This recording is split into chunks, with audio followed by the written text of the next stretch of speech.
empezar a grabar. Muy bien. I think it's working with it says starting recording.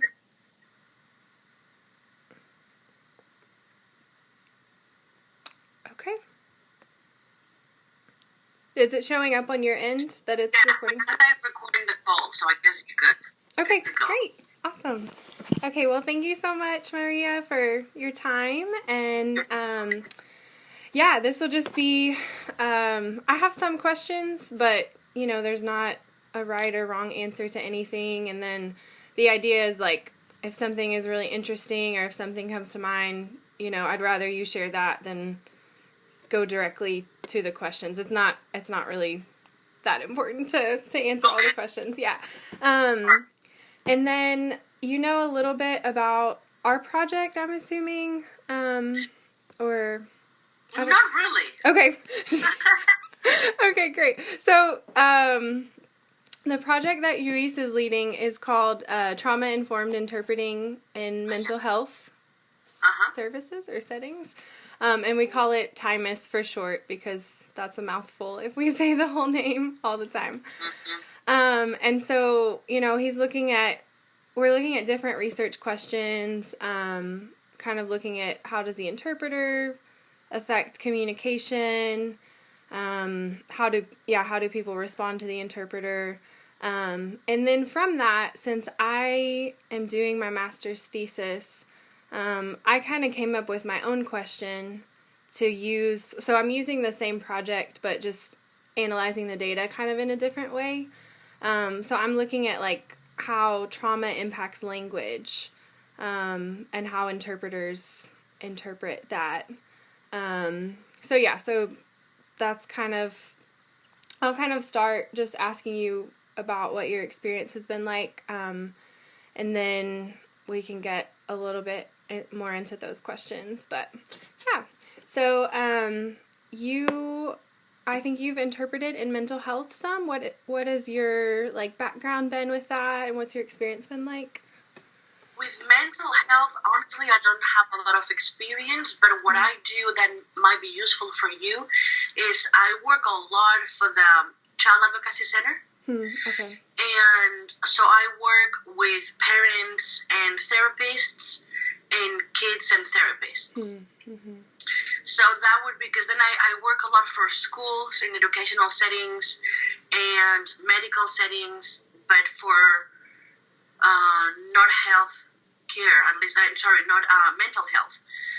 But I would say the most similar thing would be the Child Advocacy Center, since I work with kids and therapists, that's definitely related. Yeah. So you're actually in the therapy sessions interpreting? Yes. Okay. Not all of them, because mainly I work more with parents and therapists, just for the therapists to get all the information to share with the law enforcement and DSS. But because usually the kids speak both languages. But there's some kids that they are pretty new here, or either they are pretty new and they feel more comfortable speaking Spanish, or they are very young and they speak mainly Spanish at home because they don't go to daycare yet, or maybe 3 years old, and sometimes even 2 years old, and that was extremely hard. Yeah. Super hard. Yeah. I did just one kind of situation with a therapist, and I was there as an interpreter, but I was really just backup because the kids spoke English, and they just wanted me there in case they felt more comfortable saying something in Spanish. Yeah, that happens the majority of the times. Except there are cases where the kids are adolescent and they've been here for maybe 6 months to a year, and they don't feel comfortable with English yet. And like I said, very young kids. The majority of the times is mainly parents and therapists getting all the information possible to share with the DSS or law enforcement. Yeah. And how long have you been involved in that? How long have you kind of worked with them? I would say since I came here 2010. And I think I started doing more interpreting and translation because first I was just working in education mainly because that's what I needed I would say 2013. Okay. Yeah. And are you kind of working with the same people, the same professionals, the same service providers? Yes. Okay. Yes. Yeah. Same facility actually here in Spartanburg, South Carolina. Mm. But I talk to them constantly, and they tell me what is the situation like in general. And they keep saying that they are lacking of interpreters everywhere, especially with therapists. They don't have enough therapists that speak both languages, and they don't have enough interpreters or help in other languages. Yeah. Yeah, I think that's happening kind of everywhere. Mm-hmm. And it's important to be able to provide that. But right? Yeah. And you have, other than that experience, what other experience have you had interpreting? Because you did some before coming to the U.S., right? Yes, not much in Spain, honestly. Okay. I was working for an airline company, and I started there because I was looking for a job in Barcelona, which was really hard because I didn't have experience. Right after university, no one wants to hire you, kind of. So and the job market's great in Spain. No. Right.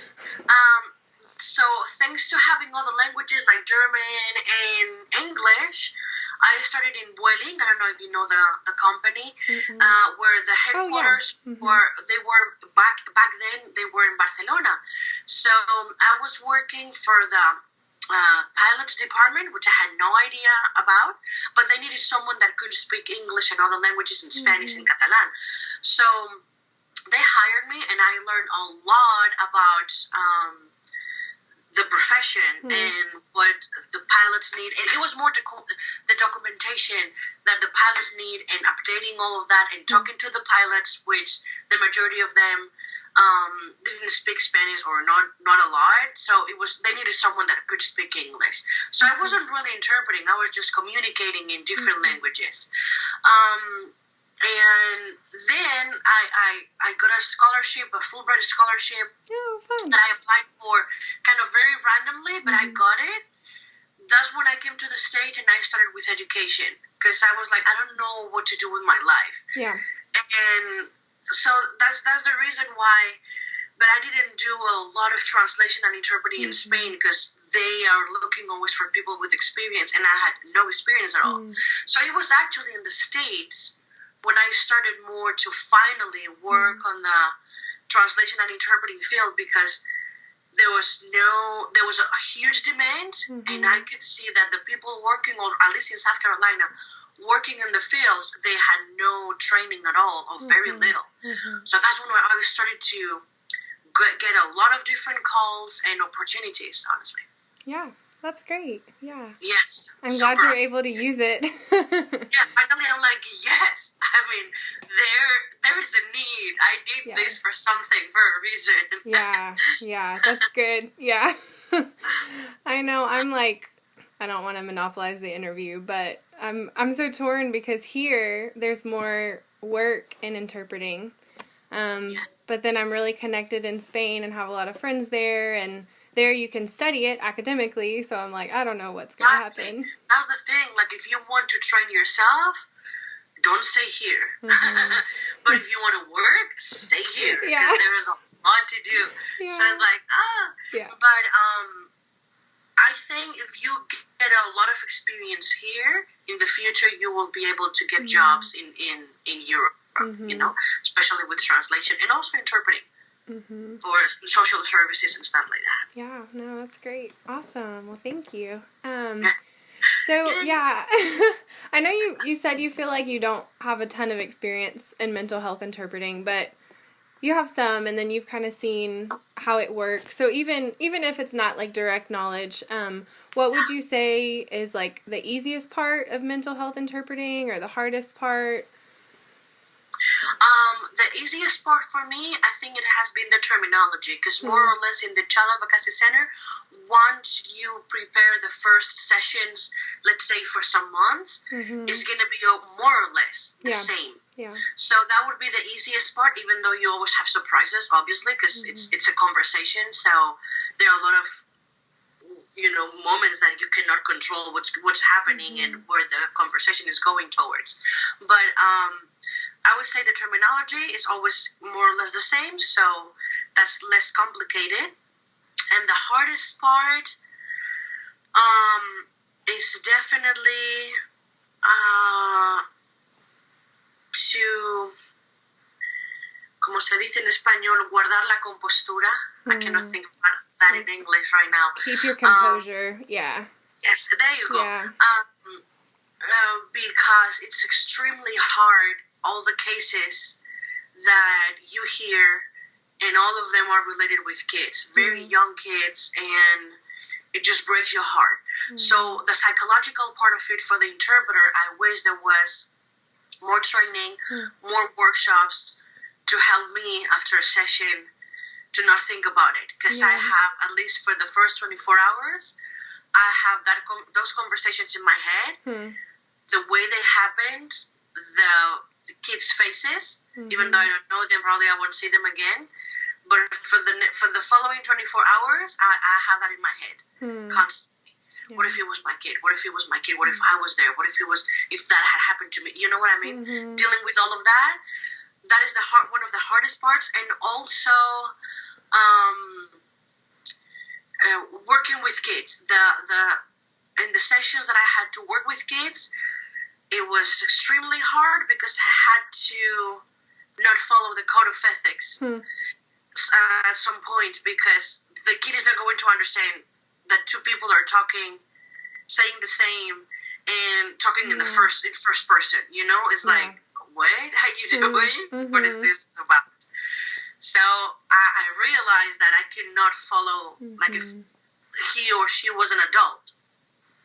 So I had to not follow the code of ethics, talking in first person and things like that. Yeah.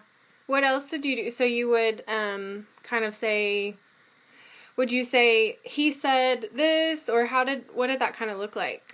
Yes, exactly. So, for instance, the therapist was saying, drawing a picture and saying, okay, so you know that we have private parts in our body. So she will make like the shape of a human. So for a female, because you're a female, where are the private parts and how do you call them, for instance? And so then I would have to say, depending on how the therapist would introduce herself or himself at the beginning, like I'm Miss or Mrs. or I'm just Karen. So I would say, so Karen would like to know, she made this picture, right? De hecho este dibujo. ¿Y qué partes de... Tú eres una niña. Ella quiere saber qué partes son las privadas. So she wants to know this. And kind of playing with that. She says that, and Karen says that. She would like to know this after she would have said several times, this is a safe space. You can say whatever here. Do you understand what is a lie? You know, like for instance, if I say, you have 3 dogs and their names are blah, blah, and blah. Is that a lie? Or is that something, you know, like, so they play a lot with psychological, I don't know, kid psychology that I have no idea about, but I've been learning the techniques that they use with kids, realizing like, okay, this is what they do with kids. You know what I mean? Yeah. So I've been learning a lot about kid psychology, working with them, how they get information from kids, how and how to analyze if they're lying or not, and you know, very interesting. Yeah. So your question, sorry, because I could talk about. No, that was great. Yeah. Just go round and round. I just try to make it fun and always smiling and always looking at the kids on their face, which many times I wouldn't do with an adult. You know, for them to realize that I'm just there like a microphone. You know, you talk to the therapist, you talk to the doctor, you don't talk to me. But with the kids, it's different. I look at them, smile, make them feel comfortable, make them feel safe. You see what I mean? Yeah. Do you ever talk to the therapist about that? Like about what they prefer your interaction to be like? Yes, actually, I would say I think I remember my first session, I was behaving as an interpreter. And then I realized, like, this is weird. I don't think this is working. So we stopped the session. We went outside, and the therapist was like, we need to change this. is there any way you can change the way you're doing this? Because I seem to get very confused. Yeah. And I'm like, yeah, thank you for stopping it, because I didn't know what to do, and I had no training with kids, so I need to learn this from the beginning. So I'm just gonna be very nice to the kid, the same way you are. If you smile, I'm gonna smile. If you point at things, I'm gonna point at them too in Spanish, and I'm gonna change my behavior, right? Oh, that's great. Yeah. And you said you worked some with adolescents. Like, at what point does that change? Like, what age? I remember kids from 13 to 16 years old. And they understand English and they go to school here. But the cases that I remember, they haven't been here for very, very long time, so they feel more comfortable speaking in Spanish. Yeah. And with them, they could understand what my job is, so I could be like, I'm going to be talking in first person. That means everything you say, I'm going to say, like an adult. Yeah. They would laugh sometimes, so they would smile, because they're adolescents, so they just think like, oh my God, this is so weird, like that. But I would behave more like following the code of ethics, than with little kids. That was impossible. But with adolescents, I can just behave normally or work the way I work with adults. Except for those moments where they just smile or like laugh or giggle, things like that. Yeah. And they're probably uncomfortable. They're in a new system too, a new country, and exactly. And you can see they don't feel comfortable talking about body parts and about penetration, or it's hard. It's because the terminology is hard. Yeah. And you're talking there about penetration. You're talking about semen. You're talking about a lot of things that they are like, what? I mean, you talk about that, and they're serious, and the therapist, is trying to get as much as possible, but in a nice, safest way, like, this is normal. We're talking about normal things in our bodies, but they're adolescents. They're like, they don't want to talk about it. And you can see that.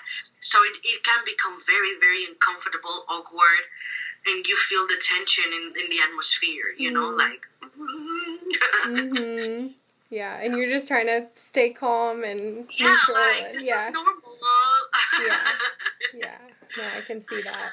Oh, man. The Child Advocacy Center is hard. Even, like, after all these years, I've become very... much more comfortable with the terminology that they use sometimes, and the situations, sexually abuse, all that words which are disgusting sometimes, right? Especially, but I got used to it. There's a moment that is like, this it is what it is, Yeah. And you said that a lot of times you'll be replaying the conversation back in your head, for the next 24 hours. Has that gotten easier as you've done it more, or have you found ways to kind of cope with those conversations? It sounds like it's still challenging emotionally. Yes, because sometimes it makes me want to cry, right after the session.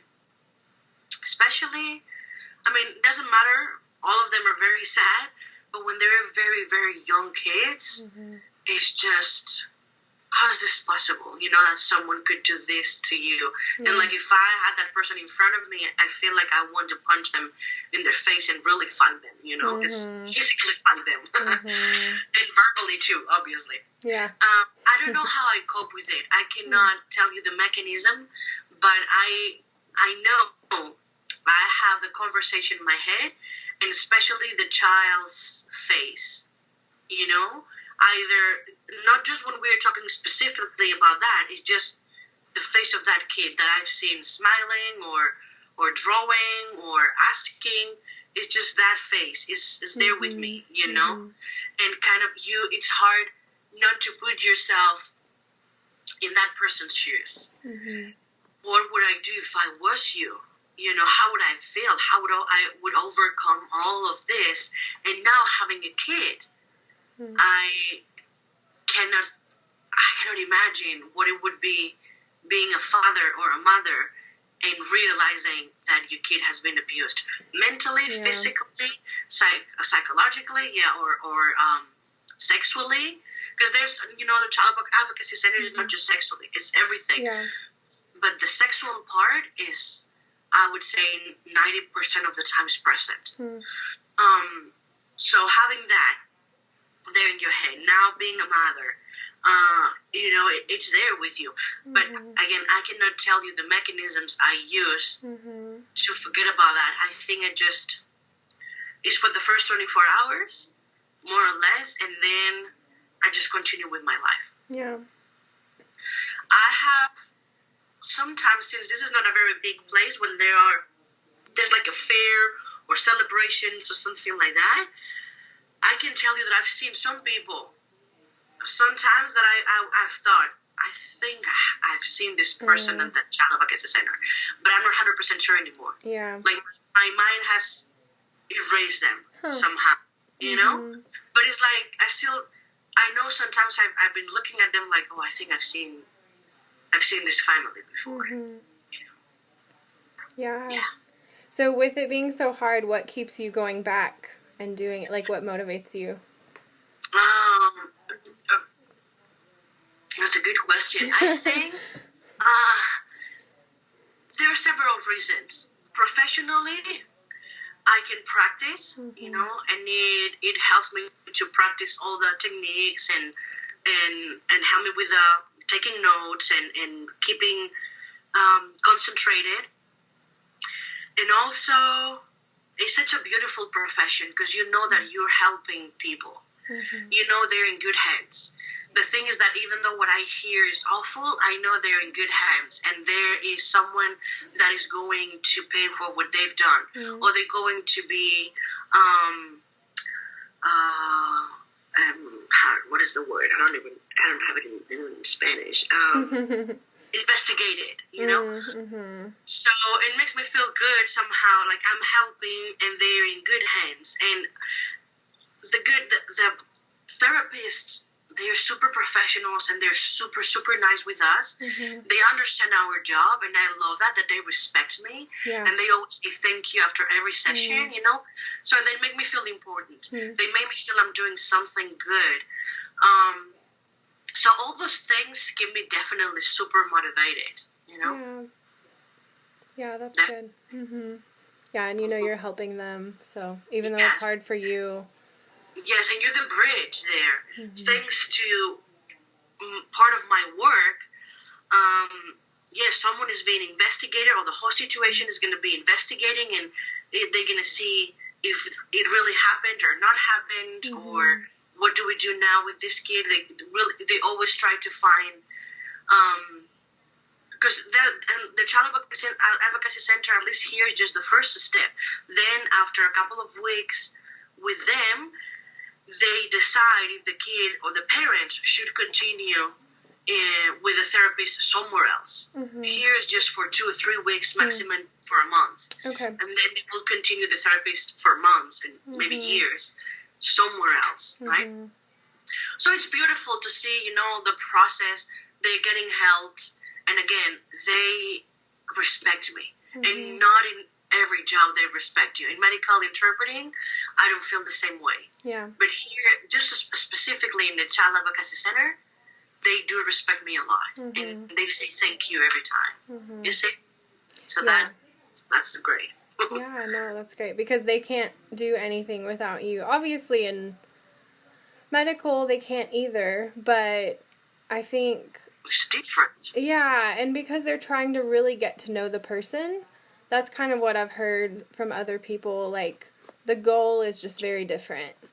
Yes. Yeah, so I think that helps. It's like, okay, I'm seeing patients every day, and I don't really care much about your condition. And you will come back again to the doctor's office, and, they treat, they treat people more like machines. I'm just a mechanic, and you're a car, and I'm going to fix you. But here, it's more profound. It's it's a different level. Mm-hmm. Like, it's more personalized. It's more, I don't know. I think it's because maybe the psychologists that they really, I don't know. They don't see you as just a car to repair. Yeah. They see something. It's a human part, I guess. Mm-hmm. Mm-hmm.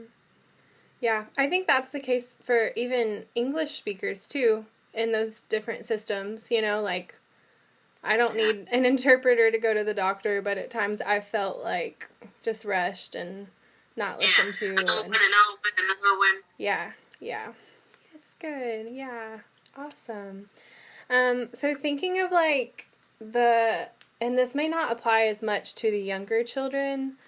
So I don't know, maybe if you've heard it more from like the adolescents that you've worked with, but thinking of like language and trauma, like traumatic experiences, have there been times where maybe some of the older kids or even adults have shared like a really traumatic story where they've kind of opened up? And if so, have you noticed anything different about their language? Like, does it change at all from when they're speaking normally?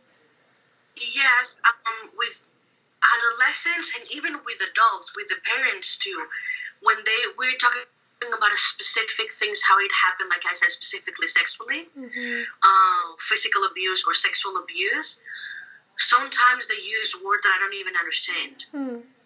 Like they don't say vagina, they don't say penis. Sometimes they use euphemisms, or that is like, for my Spanish, I don't understand, and I have to stop the session and ask, what do you mean with that?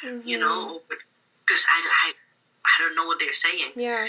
Instead of using more generic vocabulary, that would be the linguistic part that I have issues with, especially with Mexican.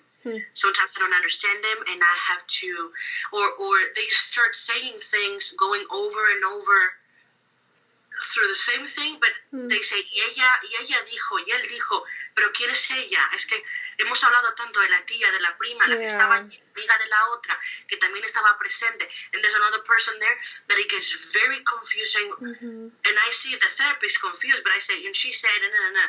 But who is she? And it's like, it gets confusing sometimes when we go to specific, more touchy issues.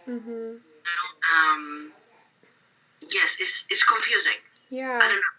The language gets, I don't know if because they're nervous because they don't want to talk about it, or but sometimes it is very confusing. Like how many people was there and who was involved, and then the person left and then the other stayed, but like it's confusing for me at least. Yeah. And sometimes the therapist is confused, and I want to say it's not me. It's really what this person is saying. Like I don't know. I'm very confused too. Yeah. So I have to remind them sometimes after the session, or a pause or something, like, I understand this was confusing, but it was exactly what I was getting from them. Yeah. So sometimes I have to repeat that because I see them looking at me like, wait, is this you, or what's going on?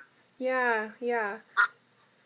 Do they? That's what I can remember. Yeah. No. Yeah. Do they generally, like, when they're telling those stories, like, speak faster or slower, or does it just depend on the person?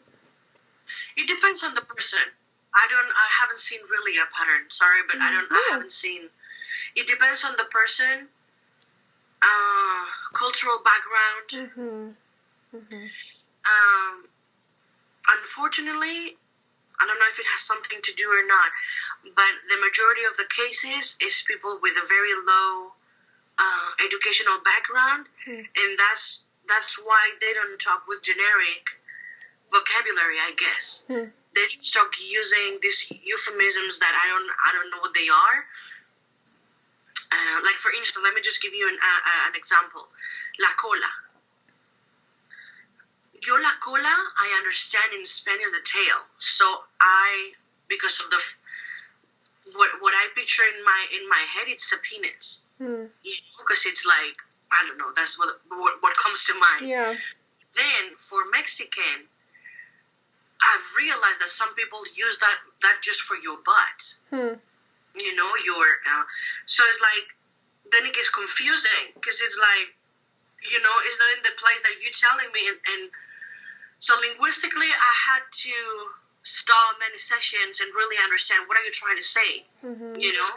Instead of saying anal, they say la cola. And like, and then I get confused, like, wait, what are we talking about? What is I need to picture this, the situation to know really what happened there and give the information to the therapist. So linguistically, I had to face a lot of situations where I didn't understand because of all this, euphemismos, I guess. I don't know. But about the pace, I cannot really tell you. Faster, or it just gets confusing. It's very confusing. Yeah. Has anyone ever, like, mumbled or spoke really low when they're sharing those stories? Yes. Yeah. Yes, especially now that you say that, low, yes. With adolescents especially, I don't think parents, they really want to know what happened, especially mothers. So I always have more female than male talking to parents, talking to the therapist, which is, it's interesting now that I think about it, as I've seen more mothers than fathers involved in the situation. And I've realized that they really want to explain what happened and how it happened because they want to help their kids. So they are very specific. And even though sometimes they are confusing too because of all the people around and involved, and they don't talk low. They explain things like, no, this is what happened. This is what my kid told me. This is what I've seen, you know? But the kids is true. The adolescents, the voice, the tone goes low. Really.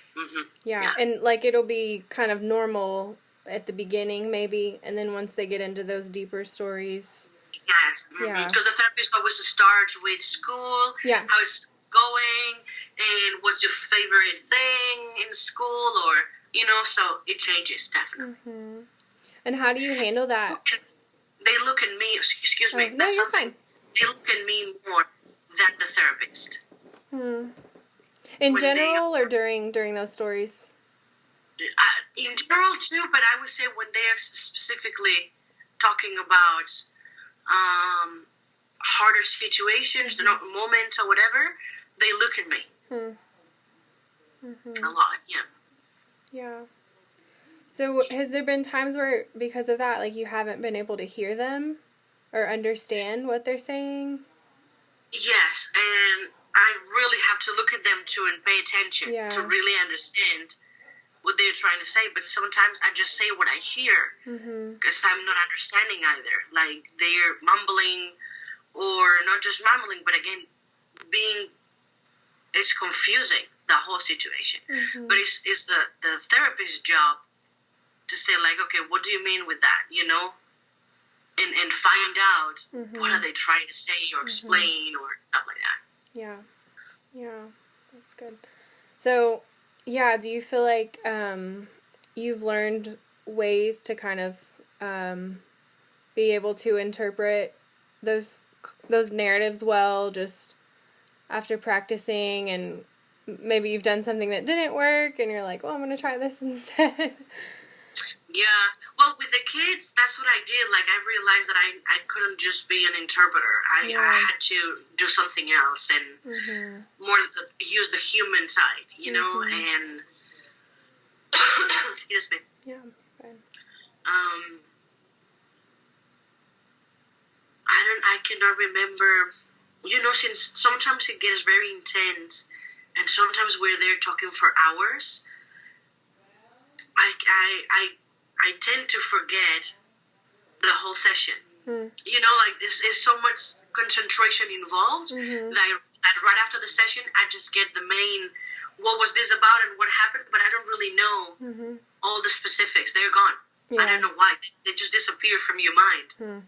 Because I was so concentrated on saying the right thing and see what's going on. I can tell you that compared to medical interpreting or educational, I don't know if it's because of the facility, the way it is, but there's just one waiting room. I have to be in the waiting room many times, and I don't leave the room like I do in medical. When the therapist is not there, I stay in the room. And the parents talk a lot to me about the situation as a person. And you know what? Sometimes I could have avoided it and just be like, I will wait outside, even if it's raining. I don't care. I stay there and I listen to them. Because those situations are so hard, and you don't have, it's a different culture. It's a different country, and they are under such pressure and emotional pressure that I just listen to them. And they cry, they go over and over the same situation, how this could happen, I don't understand, but and they explain you, and I'm just there like, just listening. Which is like, I'm not a psychologist, and I shouldn't be listening to this because I shouldn't. According to the code of ethics, it's just better to leave the room, not having absolutely any contact with any of the clients, right? But sometimes I stay. And I listen. Because the human part of me is like, if I was in your situation, I imagine myself in Russia or in Germany, where, especially in Russia, with the language was always harder to understand. If I was in your situation and I had my family there with me, and I had this specific, same problem, whatever, I would need to talk to someone. Just repeat the same thing over and over and over and just vent somehow. So I do it on purpose, and I break the code, and I listen. I think sometimes the codes can be not very human-centered. I mean, there's a reason they're there, but exactly. And I honestly, in educational setting, I leave the room. I don't have absolutely any further contact with parents outside. I just leave go outside, and the hospital or whatever, I'm there. But the moment the nurse or the doctor leave the room, I leave too, and I just wait outside, and I don't stay inside with the patient. But here, I do stay in the waiting room many times. Are there times in the therapy session where they're kind of trying to talk more to you, maybe the parents, and you kind of try to redirect them back to the therapist during the actual session itself?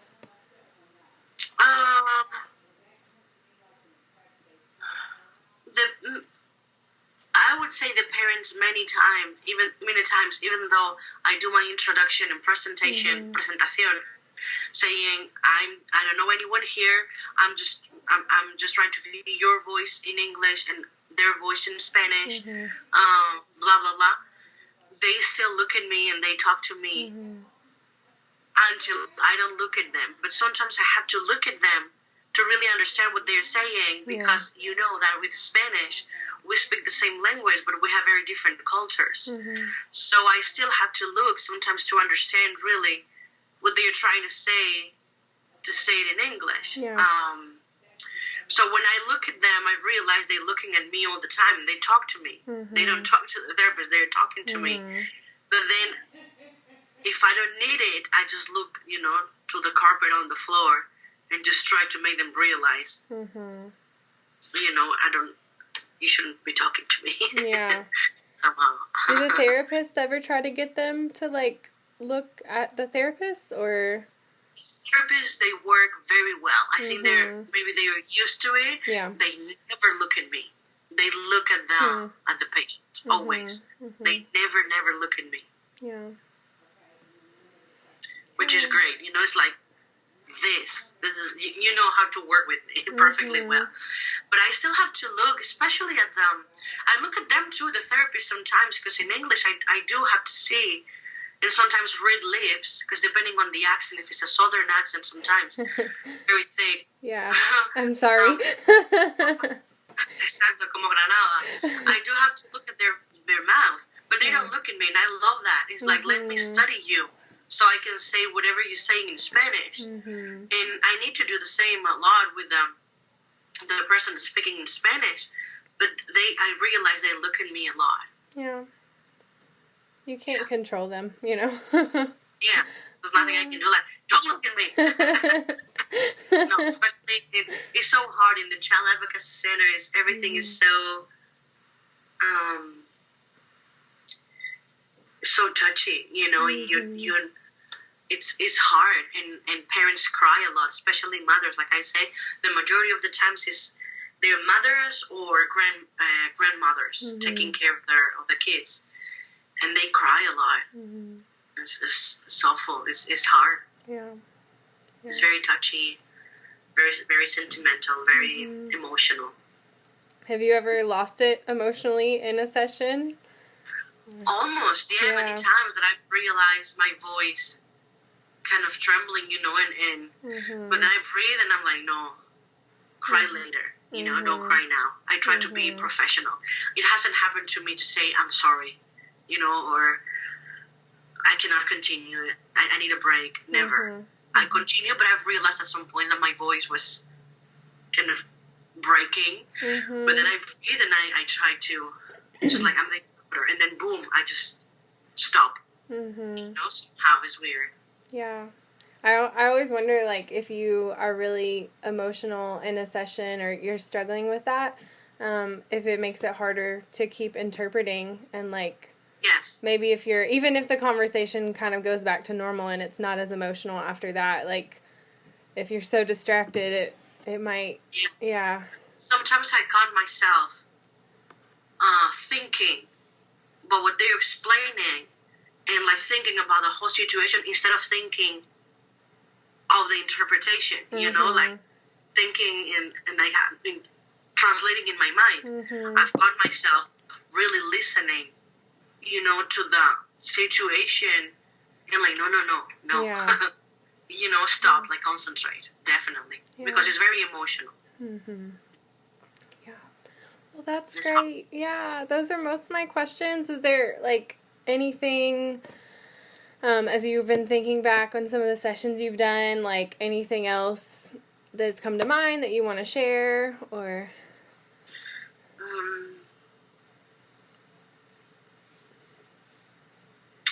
I cannot really think about something specific that might be useful for you, or I don't know if what I say actually is useful for your research or not. I cannot think of something that I had so many different interpreting sessions there that I don't know. Sometimes even like if there were 5 kids in the family, with 5 of them. You know, different sessions. So sessions are very, very long because they have to be interviewed separately, right? I cannot think. No, yeah. I think I told you more or less everything. But if I think about something that might be, I think it might be useful, or that I forgot to tell you, I'll let you know. Yeah, no, that's great. Yeah. And if anything, I mean, we're going to hopefully start interpreting as well. I think this week. I think we'll have the first appointment this Thursday. So yeah, if you think of anything that would just be helpful for us, let us know. Yeah. Okay. What type of interpreting do you have to do? Well, right now we have. I'll go ahead and just stop this.